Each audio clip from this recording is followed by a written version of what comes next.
বিহারের পর কি বাংলার পালা? তবে হ্যাঁ, এটা বলার অপেক্ষা রাখে না। গত ৪ দিন ধরে সাংসদ এমনিতে উত্তাল। সেই পরিস্থিতিতে এবার পশ্চিমবঙ্গে নতুন করে ভোটার সংশোধনের কাজ আগামী সেপ্টেম্বর মাস থেকে শুরু হতে চলেছে। কিন্তু আপনারা কি জানেন কি কাগজপত্র আপনাকে রেডি রাখতে হবে? তবে দেরি না করে আমরা ভিডিওর মাধ্যমে আপনাদের জানার চেষ্টা করছি। পৌর সংস্থার পঞ্চায়েত বা অন্য কোনো সরকারি কর্তৃপক্ষ দ্বারা জন্ম সংশয়পত্র, বিদেশ মন্ত্রণালয় কর্তৃক জারি করা পাসপোর্ট, স্বীকৃত বোর্ড বা বিশ্ববিদ্যালয় থেকে মাধ্যমিক বা উচ্চ শিক্ষার সার্টিফিকেট। ৪. সরকার কর্তৃক জারি করা পরিচয়পত্র, পেনশন অর্ডার, কেন্দ্র রাজ্য PSU।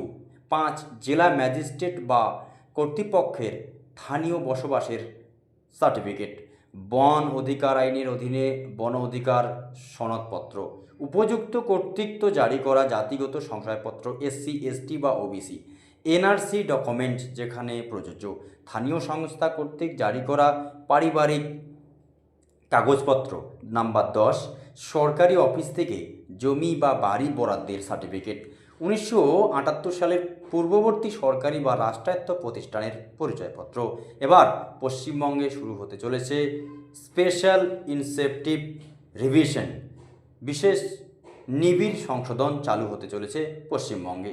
১৯৭৮ থেকে ২০০২ মধ্যে জন্ম নেওয়া ভোটার এদের দিতে হবে বাবা অথবা মায়ের ডকুমেন্ট ওই ১২টির মধ্যে। তবে ২০০২ সালের আমাদের রাজ্যে হওয়া শেষ SIR-এ যদি তাদের নাম থেকে থাকে সেই লিস্ট এর পাতা লিস্টটি দিলেই আর কোনো ডকুমেন্ট প্রয়োজন নেই। ২০০২ পর জন্ম নেওয়া ভোটার এদের ক্ষেত্রে লাগবে না।